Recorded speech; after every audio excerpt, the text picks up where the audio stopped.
Estamos em mais um Safras de Histórias e dessa vez nós vamos falar sobre as interferências climáticas na safra 24-25, com foco na granação, né, que é um momento crucial, né, para os frutos e para o produtor que está nos assistindo.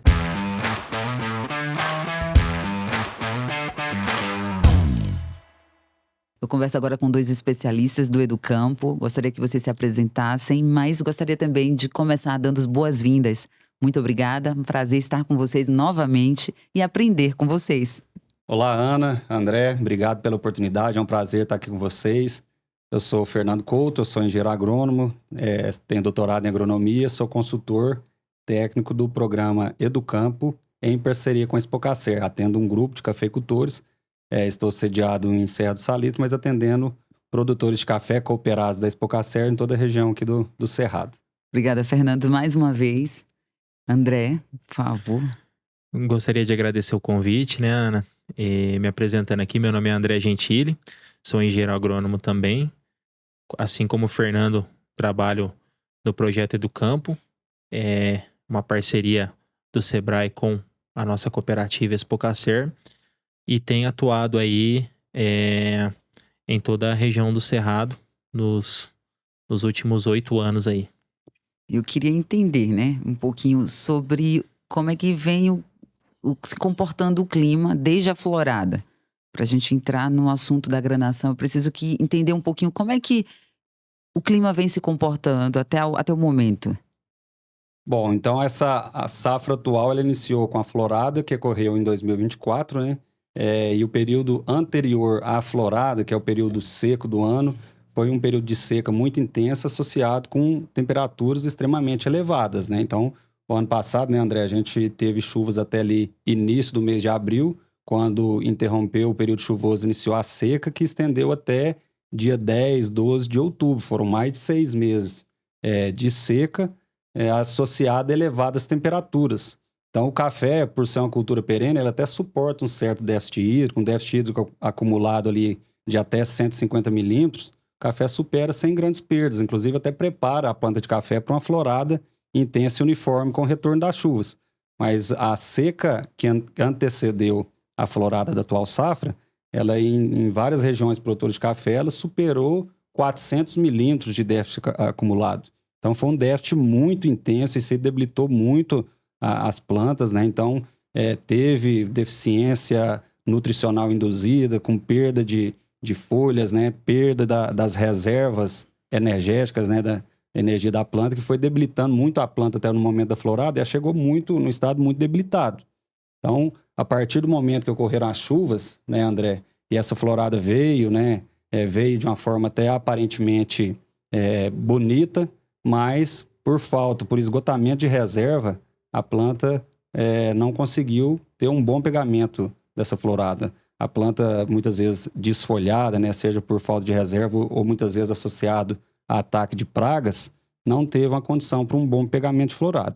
Então, isso justifica aquela perda de produtividade, a perda de produção da safra 2024-25, que ocorreu lá no momento do pegamento de florada. E essa perda, infelizmente, né, não é reversível, né? Ela aconteceu, os frutos remanescentes, né, que viabilizaram na planta, tem um longo caminho até na colheita, está sujeita a outros tipos de perda, mas infelizmente a florada da atual safra não foi uma condição muito favorável. O cafeicultor está vivenciando agora esse veranico, né? Que é justamente isso que você explicou para a gente agora, a ausência das chuvas, o déficit hídrico nas lavouras. Qual a interferência do na produção de café nessa fase, né? Da granação? Ana, assim, o que acontece? Assim como o Fernando falou, nós passamos pelo período aí da florada com as plantas muito debilitadas. Então, lá no período da florada, a gente acumulou perdas, né? Já perdas de potencial produtivo, né, Fernando? A partir do final de outubro até ali o final de janeiro, início de fevereiro, nós tivemos boas chuvas. Então, as lavouras vinham sendo recuperadas, né? Nós tivemos um bom desenvolvimento nesse período ali, né, Fernando? Isso. Até no mês de dezembro, ali, final de dezembro, conversando nas reuniões do Educampo lá na cooperativa, a gente comentou que algumas lavouras estavam apresentando um pouco mais de café do que a gente esperava, né, Fernando? Sim. Então, estava num desenvolvimento bom, mas a fase de granação ali, que para os materiais mais precoces já se inicia ali no início de janeiro, para os materiais mais tardios, final de janeiro, e tem o pico em fevereiro, né, Fernando? Que é praticamente a segunda quinzena de janeiro e a primeira de fevereiro são os pontos críticos. Ali no final de janeiro e início de fevereiro, a gente começou a ter um corte dessas chuvas, né? Parou de chover na maior parte das regiões e a temperatura começou a subir, né, Fernando? Nós tivemos dias de sol intenso, temperatura elevada e sem chuvas. Em alguns lugares isso aí chegou a 40 dias, né, Fernando? 40, até mais de 40 dias, né? Você comentou que na sua área lá ficou 44 dias, né? 44 dias, isso. E a Serra é conhecida justamente por ser uma área que chove bastante, né? Serra do Salitre, Serra do Salitre tem um volume de precipitação bom e de forma bem distribuída, né? Uma região que tradicionalmente se produziu bastante café, inclusive sem irrigação, justamente pelo bom regime de chuvas, né? E uma altitude que favorece, né, Fernando? Uma altitude também que favorece. Então, essa safra, ela passou por um veranico numa fase extremamente importante, que é a fase de granação dos frutos, né? Prejudicando aí drasticamente essa fase de granação. E o que acontece, Ana? Nesse período de granação, nós tivemos uma limitação por falta de água, porque parou de chover, nas áreas de sequeiro, né? Nas áreas irrigadas, nós também estamos tendo problemas de granação, porque o que está nos limitando, né, Fernando? Porque assim, hoje nós estamos no dia 17, né? Gravando esse material. Isso. E até hoje, em algumas áreas, não choveu desde o dia 3 de fevereiro. Então, nós estamos no dia 17 de março, desde o dia 3 de fevereiro não chove. No seu caso, lá choveu 1 milímetro, né, Fernando? 1 milímetro até agora. Nesse período. Pô. Então, o que acontece? Além dessa falta de água, de precipitação, nós estamos sofrendo com temperaturas elevadas. As temperaturas elevadas estão prejudicando também a granação em áreas irrigadas. No caso, Fernando é irrigado, né, Fernando? Sim. Então, o que acontece? Nós estamos sentindo, assim, no meu ponto de vista, não tem como isolar se é a falta de chuvas ou a temperatura, mas eu estou sentindo que o impacto da temperatura na cafeicultura, ele tem sido o principal risco, né? Tem causado muitos problemas. Porque o que acontece? O ótimo para o café é uma temperatura de 24 graus ali. É igual o Fernando estava comentando mais cedo. Regiões tradicionalmente muito boas, né, Fernando? Tem temperatura média até 23 graus ali, né? Isso seria ideal, né? Então, o que acontece? Vai subindo a temperatura para cada 1 grau que sobe, assim, de uma forma mais didática de comentar esse assunto, nós perdemos 10% da nossa eficiência de fotossíntese. E assim como o Fernando comentou, o mais importante, ou tão importante quanto a nutrição, é a nossa eficiência fotossintética, né, Fernando? Exatamente. Então, nós não tivemos eficiência para fazer fotossíntese, então não acumulou-se os carboidratos necessários para fazer o enchimento desse fruto e ao mesmo tempo que eu não tive eficiência fotossintética, eu não tive aproveitamento das adubações que foram feitas, né, Fernando? Exatamente. Até para ser um pouco teórico aqui, Ana, e o cooperado, o cafeicultor entender bem esse processo de frutificação do café, né? Então, a partir do momento da florada, os frutos entram numa fase de chumbinho, né? Que é o fruto bem pequeno, depois passa por uma fase de expansão rápida dos frutos, ele já aumenta rapidamente de tamanho, mas ainda com alta porcentagem de água dentro do fruto. Depois passa por uma fase de granação, né, que é essa fase que a gente está finalizando, onde concentra carboidratos, né, e aumenta o peso, né, e endurece a semente, forma a semente e garante o peso do fruto. E depois, por último, a fase de maturação. Então, no início da frutificação, fase de chumbinho até na expansão, o fruto demanda pouca energia da planta. Então, a planta aproveita muito bem as adubações, né? A produção de energia da planta vai mais para o crescimento. Então, promove desenvolvimento vegetativo. Um crescimento, um desenvolvimento vegetativo muito, muito grande nesse período, até no início da granação. No início da granação, já inverte. Os frutos são os drenos prioritários da planta. Praticamente toda a energia da planta vai toda a produção de carboidrato, né, produto da fotossíntese, ele vai para o enchimento de fruto. E aquele enfolhamento do crescimento vegetativo anterior é importante, é mais área foliar para produzir mais fotossíntese, mais carboidrato para uma melhor granação dos frutos. Mas quando falta água, né, André, e principalmente com excesso de temperatura, a planta trava para não perder água, né? Ela fecha os estômatos, ela trava para não perder água, então ela não assimila CO2, ela não produz fotossíntese. As folhas são como uma bomba. Exatamente. A gente perde umidade, perde a umidade captada no solo pelas folhas, né? Sim. Pela transpiração da planta. O mecanismo de defesa da planta é fechar os estômatos, né? Pra gente perder menos água, né, Fernando? Isso. Pro meio. Então, o que acontece? Se não tem absorção de água, se não tem transpiração frequente, você também não vai ter absorção de nutrientes, né? Então, numa boa parte do dia, nesse período, a temperatura passava de 30 graus, é uma temperatura alta o suficiente para anular a fotossíntese, a planta perder, ao invés de ela estar com o metabolismo ativo o dia todo, em boa parte do dia, ela não está produzindo fotoassimilado, não está transportando, né, carboidratos para os frutos. Então, isso promove o quê? Uma perda aí, né, no desenvolvimento, no enchimento potencial dos frutos. Culminando em perda direta e indireta. A perda direta é perda de peso, né, André? Uhum. Perda de peneira, perda de peso, que é perda de produtividade. E a indireta é perda da qualidade. É um fruto com a peneira menor, é mais defeito, que vai chegar na bica corrida lá no momento da comercialização. Mais café, que poderia ser um café... um café bica que vira escolha, né, Fernando? É mais escolha, então é duas formas de perda que tem. Às vezes o produtor tem um contrato com uma fixação X de peneira e X de escolha. Isso. Ele não vai atingir isso aí, vai ter que pagar um deságio por isso, né? Vai ter que pagar um volume maior de café para cumprir esse contrato que ele tem, né? Uhum. Então, todo esse desafio vai refletir diretamente, né, todos esses problemas que nós passamos no mês de fevereiro, até agora, praticamente iniciando a segunda quinzena de março, eles vão impactar diretamente na produção da safra 25. Mas o que nós havíamos comentado agora há pouco também, né, Fernando? É que o que está nos preocupando também é que esse estresse causou uma limitação do desenvolvimento vegetativo das lavouras para a safra 2026. Então, o que acontece?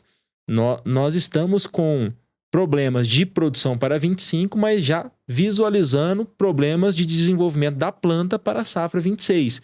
E a particularidade do café é que ele sempre está crescendo, né? Se desenvolvendo vegetativamente e produzindo ao mesmo tempo.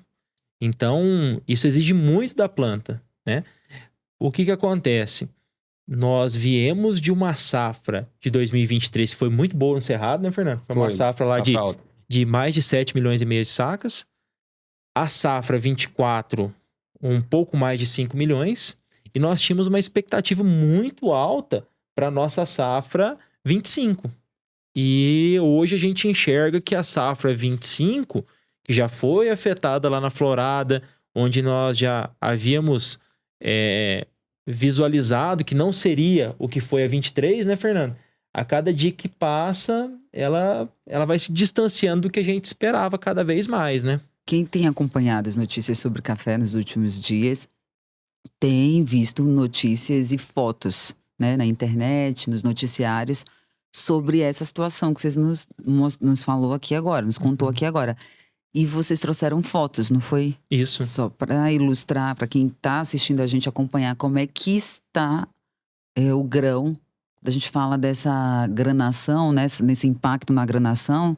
Essas fotos eu fiz no município de Ibiá, na semana passada, né, na semana do dia 10. Então vocês podem observar aí que tem vários frutos, né, Fernando? Com uma banda comprometida, né? Então, sequeiro ou de irrigado? Essa área era de sequeiro. Só que o que acontece? É como o Fernando falou, uma área um pouco mais alta, né? Historicamente, a gente tinha bons históricos de produtividade com lavouras mesmo não sendo irrigadas lá, né? Então, pode ver que na maioria das sementes dos frutos que eu coletei, eu consegui observar uma banda perdida ou parte da banda comprometida, né? Então, isso aí é o que o Fernando comentou, né? Esses casos são irreversíveis para a planta, para o grão? Hoje, uma situação dessa ela é irreversível, mas se continuar dessa forma, tem muitos frutos, principalmente em regiões que tem o desenvolvimento da granação mais tardia, mais lento, né, Fernando? Tem muito fruto aquoso ainda. Então, esse fruto aquoso, ele pode ser perdido também.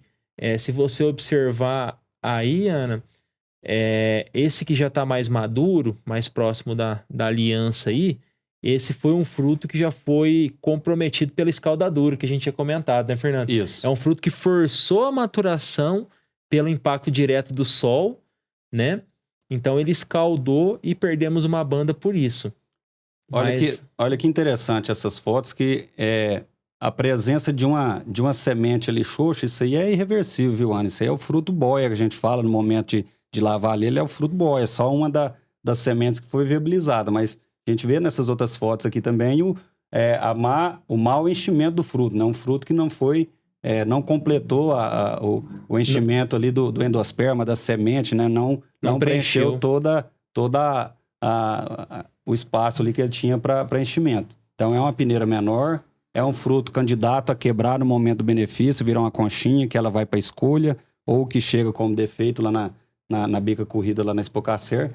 E, inclusive, André, a gente visualizou problema diferente de acordo com o ciclo de maturação da cultivar. Perfeito. A cultivar de ciclo mais precoce, ela entrou no veranico com a granação um pouco mais adiantada. Então, o fruto estava um pouco mais duro, né? Uma banda mais aquosa. Mais cheio.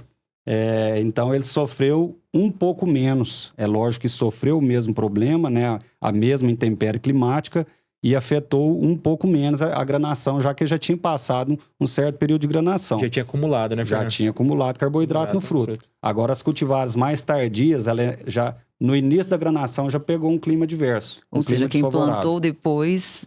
Não, é pelo tipo de material, Ana. Não é quem plantou depois, não. Por exemplo, nós temos materiais de ciclo precoce, intermediário e tardio. Quando a gente fala ciclo, é o ciclo de desenvolvimento do fruto e maturação, né, Fernando? Entendi, da planta. A cultivar que madura mais cedo, dá São o as ponto de fases colheita da planta. mais cedo, e a cultivar que dá o ponto de Isso. colheita mais tarde. Aquelas cultivares que dá o ponto de colheita mais tarde, são as mais tardias, elas praticamente pegaram todo o veranico na fase de granação, e aí interfere ainda mais nesse peso de fruto. Por exemplo, as fases de plantação, né, de produção do café, elas interferem nesse processo aí? Quem plantou antes, quem plantou depois? Não nesse sentido de frutificação. Mas aí, só para a gente concluir, então, o ponto os danos que nós estamos observando aí são irreversíveis. O que pode acontecer é que, se não voltar a chover e a gente tiver uma temperatura se mantendo nesses patamares, nós podemos ter mais problemas de granação. Tem alguns ainda que podem ser mantidos o potencial, né, Fernando? Isso. Alguns frutos. Então, a gente pode piorar a situação. O melhor cenário seria a gente ter uma retomada das chuvas e não ter mais problemas do que nós já estamos observando, que estão acima do normal. Com relação aos plantios, Ana, o que tem acontecido é o seguinte: produtores que fizeram implantação de lavoura no mês de janeiro, principalmente depois do dia 15 de janeiro, nós estamos observando algumas áreas onde até se perdeu todo o plantio, né, Fernando? Muita falha, muita muda morta, né?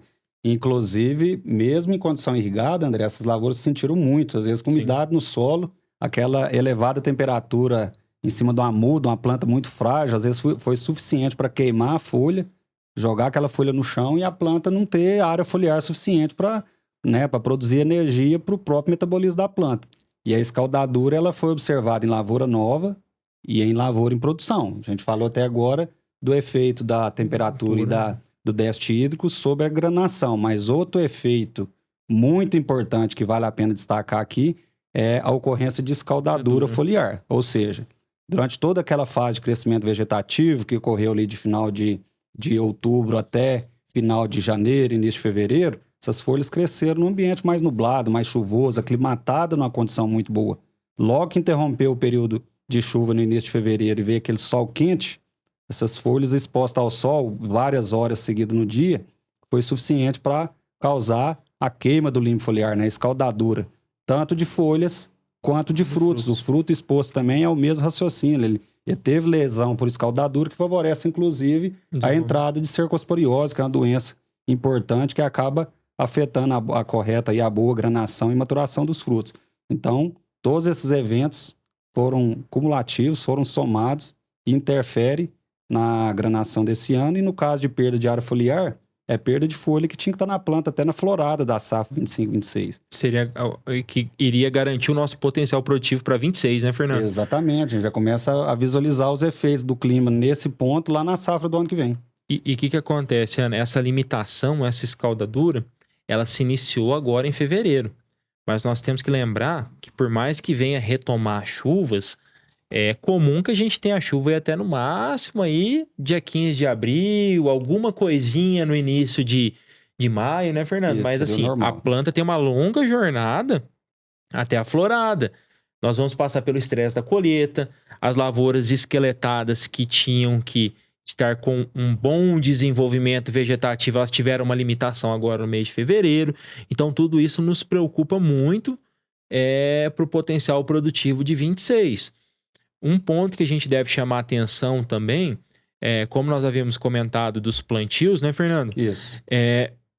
Pessoal que for plantar café, produtor, foque em fazer seu planejamento antecipado. Se for fazer muda, se prepare. Se for comprar muda em viveiro, procure bons viveiros que tenham responsabilidade de entregar as suas mudas encomendadas no período adequado. Gente, nós não podemos mais plantar café 15 de janeiro, plantar café em fevereiro. Tem gente que planta café em março, abril. Mesmo que for irrigado, o risco é muito alto, né, Fernando? Muito alto. E o mais comum de irrigação é ter problema, principalmente na fase inicial de implantação do projeto, né? Exatamente. Até ajustar tudo ali, tem muito problema. Gente, não dá mais para entrar no café com amadorismo.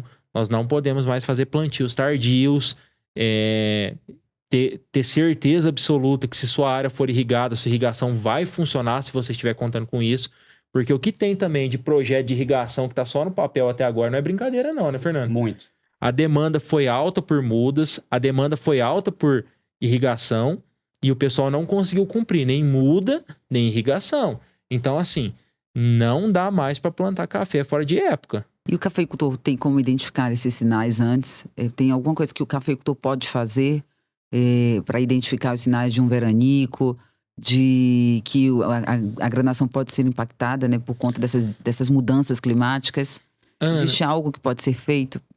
No meu ponto de vista é o seguinte, não tem como você afirmar, porque nós tivemos diferentes problemas nos diferentes anos desde 2020, né, Fernando? Isso. Passou a safra 2020, cada ano é um problema atrás do outro, em épocas diferentes, cenários diferentes. Então, o recado faça seu planejamento, esteja preparado para o pior dos cenários. Não conte com a sorte quando for fazer implantação de lavoura, não conte com a sorte para pagar suas contas. Faça um planejamento baseado em realidade, né, Fernando? Pegue seu histórico aí dos últimos 4, 6 anos. Vamos entender o que é o custo, o que é o fluxo de caixa de cada fazenda, qual que é o potencial de implantação, né, Fernando? Isso. Talvez plante menos áreas, mas faça plantios melhores. E assim, gente, a cafeicultura de sequeiro, ela está num cenário crítico.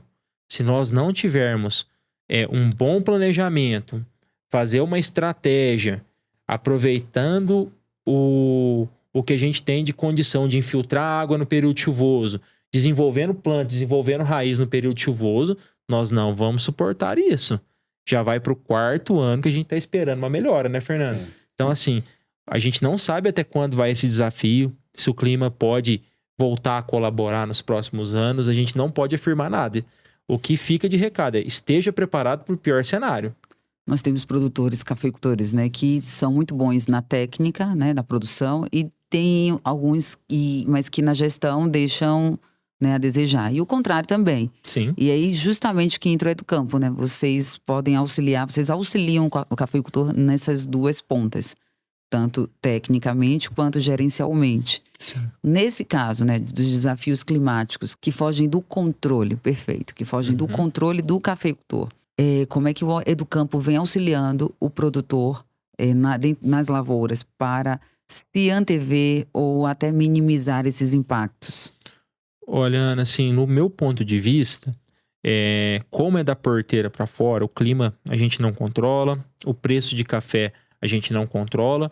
O que a gente pode fazer é simular o cenário mais real possível para o produtor e trabalhar muito, muito na estratégia de planejamento. O que acontece?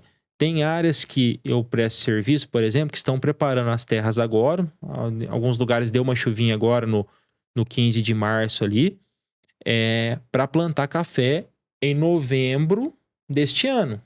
Então nós vamos entrar na nossa colheita com as áreas de plantio preparadas para receber essa muda em novembro, para que a muda esteja pega no caso de um veranico em janeiro, fevereiro, que já é esperado. Nós já estamos nos preparando para o pior cenário, entendeu? De 2026, você está falando. Isso, exatamente. Perfeito. Porque o que acontece? Historicamente, a gente tem esse tipo de problema, né, Fernando? Sim. Só que assim, alguns anos é mais intenso. Só que o que acontece? Da mesma forma que ninguém vai parar de beber café, o produtor não pode parar de produzir. Então, assim, o que a gente está focando? Estratégia. Para quem pode irrigar. Para o produtor que não tem condição de irrigar, testando materiais mais tolerantes à seca, preparando o fluxo de caixa dele. Porque o que acontece? Com esses preços de café, a gente conseguiu resolver muitos problemas que vinham lá do passado, né, Fernando? Endividamento muito alto, o produtor não tinha condição de renovar a lavoura, o produtor não tinha condição de renovar máquinas e equipamentos. Então, nós conseguimos, em alguns casos, ajustar isso, mas nós já estamos nos preparando para cenários críticos no futuro.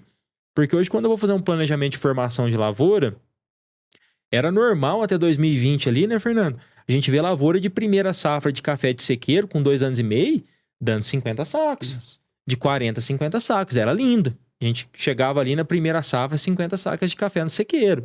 Hoje não está sendo comum, né, Fernando? Assim, eu particularmente estou tendo muita dificuldade com as formações de lavoura.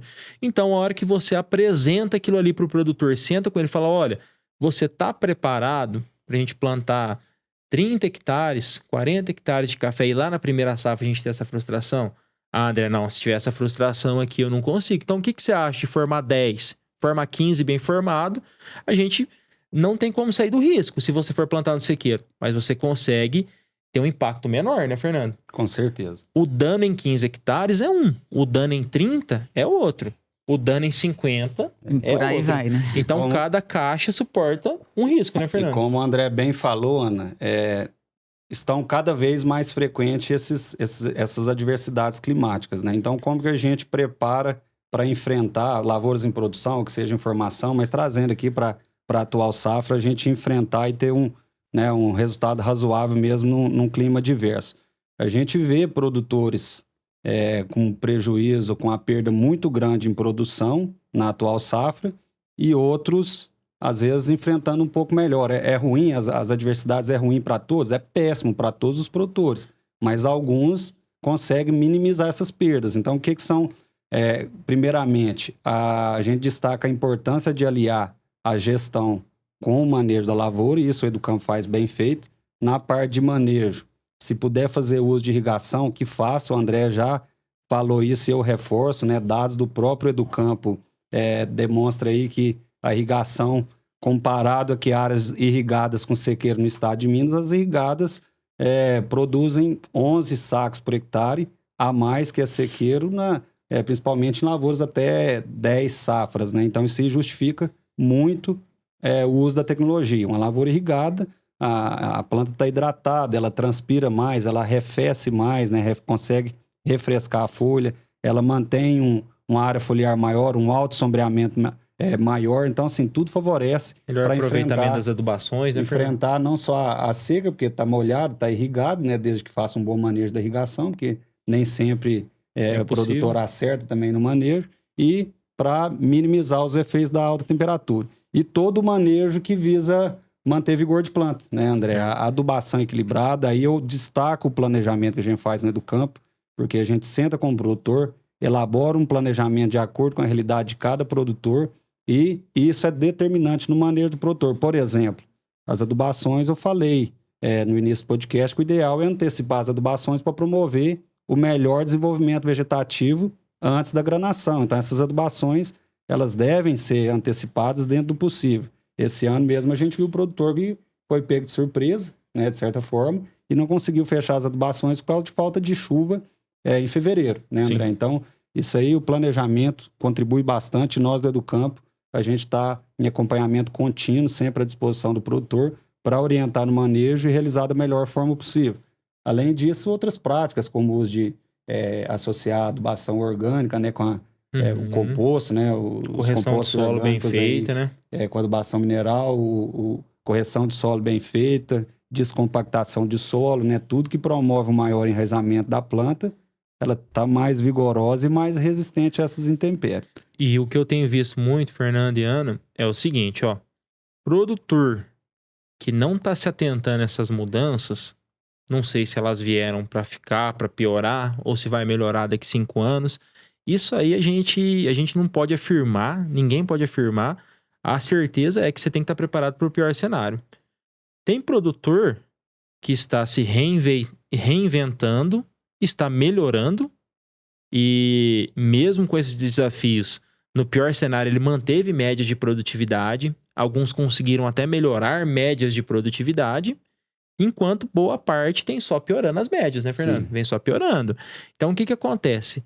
Se a gente não sentar em cada fazenda, repensar a estratégia, repensar o que pode ser feito, o que não pode ser feito, e começar a mudar a forma de cuidar de lavoura, principalmente as de sequeiro. Porque eu já escutei de muito produtor, não foi de um, não foi de dois. Ah, não, vamos dar um foco maior nas irrigadas, que as de sequeiro vamos levando, né? Ao contrário, gente. A de sequeiro que você tem que ter um cuidado ainda maior, porque qualquer erro você pode perder um ano de produção. Então, assim, tá na hora da gente rever isso aí com atenção.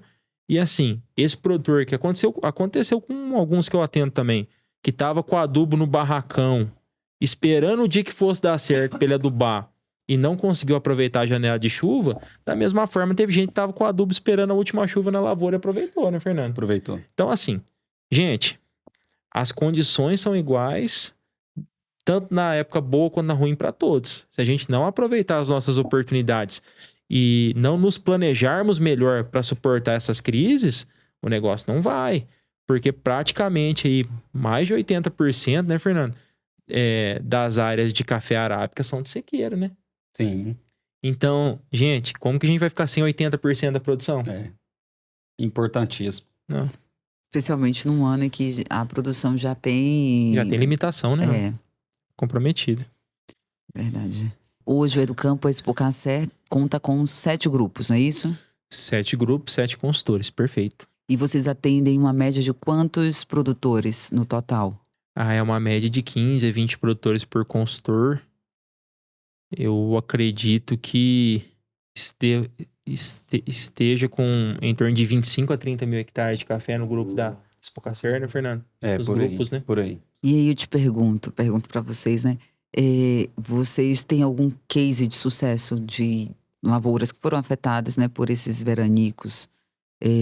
Não só esse de agora, mas os passados. Isso que ocorreu nos últimos anos, nos últimos anos, essas mudanças climáticas em que o Educampo auxiliou e teve êxito nesse trabalho?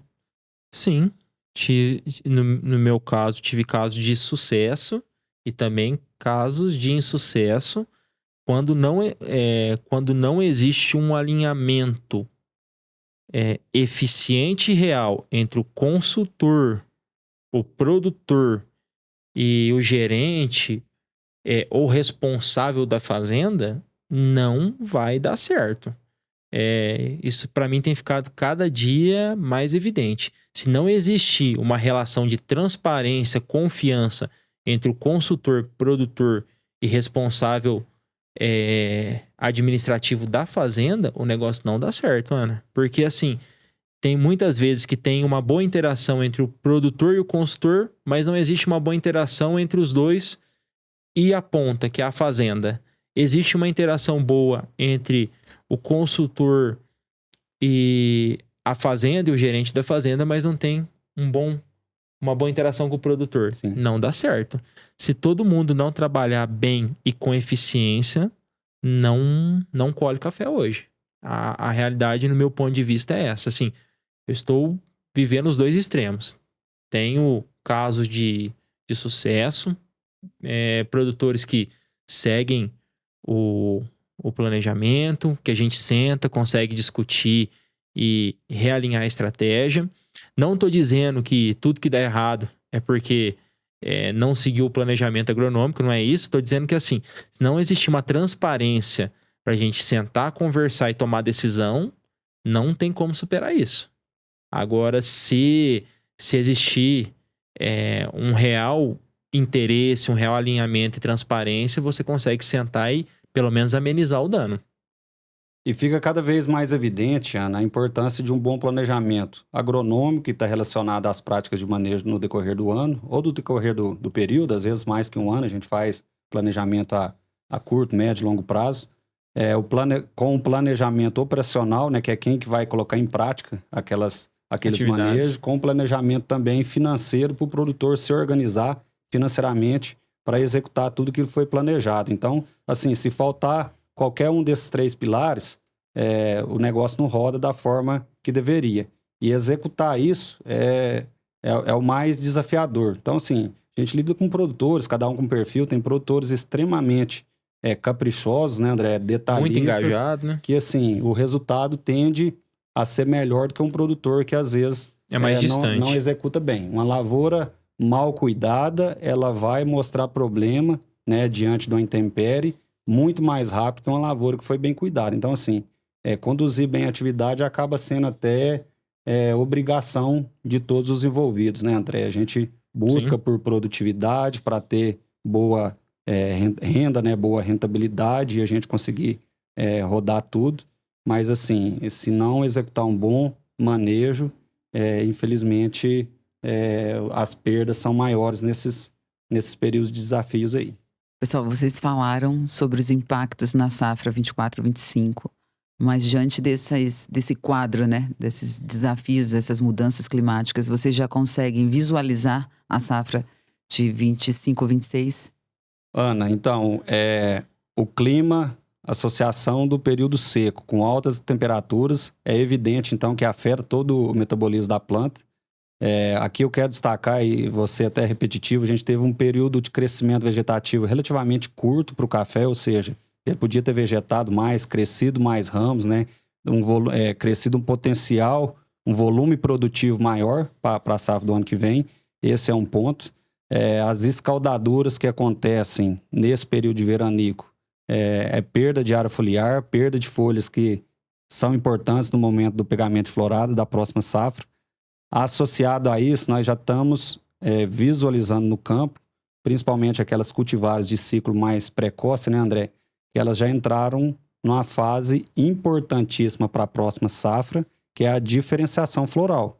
É o momento que ocorre ali em cada nó do ramo, nas axilas da inserção das folhas, uma série de reações bioquímicas e fisiológicas ali que determinam se as gemas presentes ali vão diferenciar para vegetativa, para a formação de folhas e ramos, ou se vão diferenciar para reprodutivas, que é a formação de novos frutos.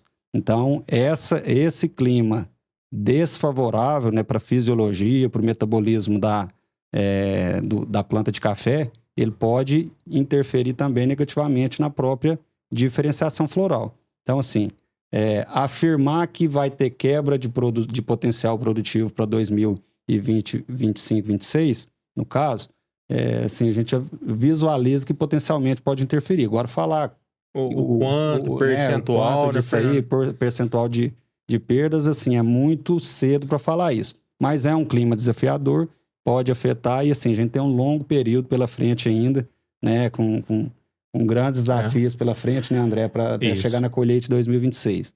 Eu acho que o que a gente poderia colocar nesse momento, né, Fernando, é que devido ao que ocorreu no mês de fevereiro e o início de março de 2025, a nossa perspectiva para 26, ela reduz, né, com relação ao potencial que a gente enxergava, tanto nas lavouras jovens, né, que vinham com um bom desenvolvimento vegetativo até fevereiro, como naquelas lavouras podadas que a gente tinha grandes perspectivas para 26, né, Fernando?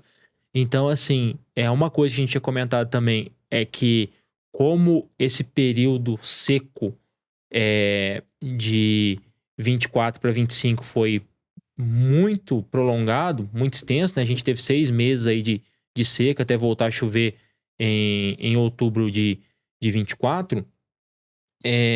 As lavouras demoraram a recuperar, né, Fernando? Muito. E agora que essas lavouras que produziram muito em 24 estavam retomando o potencial vegetativo, a gente passou por esse estresse. Então, hoje eu diria que acende um sinal amarelo aí para nossa safra 26. É natural, né? Já que é uma safra que teve perda de produtividade, é natural uma safra baixa, o café se preparar bem para uma safra alta.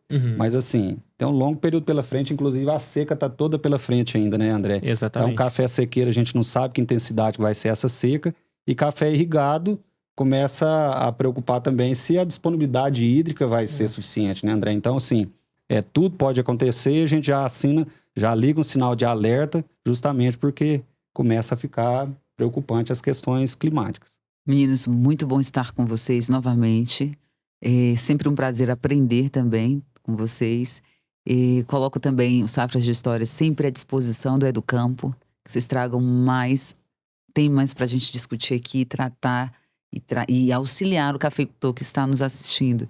Mas o cafeicultor que quiser obter mais informações sobre o Educampo, sobre o trabalho que é desenvolvido por vocês, engenheiros agrônomos, especialistas do Educampo, é só procurar o Departamento de Sustentabilidade, a Farla, ou entrar em contato com vocês, não é isso? Exatamente. Estamos à disposição aí para colaborar, né? E eu gostaria de agradecer muito pelo convite, pela oportunidade. Espero que tenhamos a oportunidade de discutir assuntos que não sejam tão ruins no futuro, né, Fernando? Trazer boas notícias. Trazer boas notícias, mas é importante o papel de vocês que estão diretamente na comunicação com os produtores, com os cooperados, de passar a realidade, né? Porque muitas vezes também o produtor acha que o problema é só com ele, né, Fernando? Assim, exatamente. Então, é importante a gente discutir. Essa é a intenção aqui do podcast também, né? De informá-los. E a gente quer tratar também os assuntos que, independente de serem temas bons... Mais sensíveis, né? Mais sensíveis, mas com a realidade e com a expertise de quem está no em campo. De quem está vivenciando isso nas lavouras, que são vocês. Muito obrigada também, Fernando. Eu que agradeço. Reforço, então, que estamos à disposição, trabalhamos diariamente, né, no dia a dia com isso. Vemos experiências bem-sucedidas, outras nem tanto. Então, a gente tem que estar atualizado e levar boas experiências aí para todos os produtores que nós atendemos. E estamos à disposição, inclusive, para atender da melhor forma possível o cooperado, né, o cafeicultor que tem interesse em ingressar no Educampo. Ficamos à disposição de todos aí. E, mais uma vez, obrigado pelo convite, pela oportunidade. Obrigada também. Muito obrigado.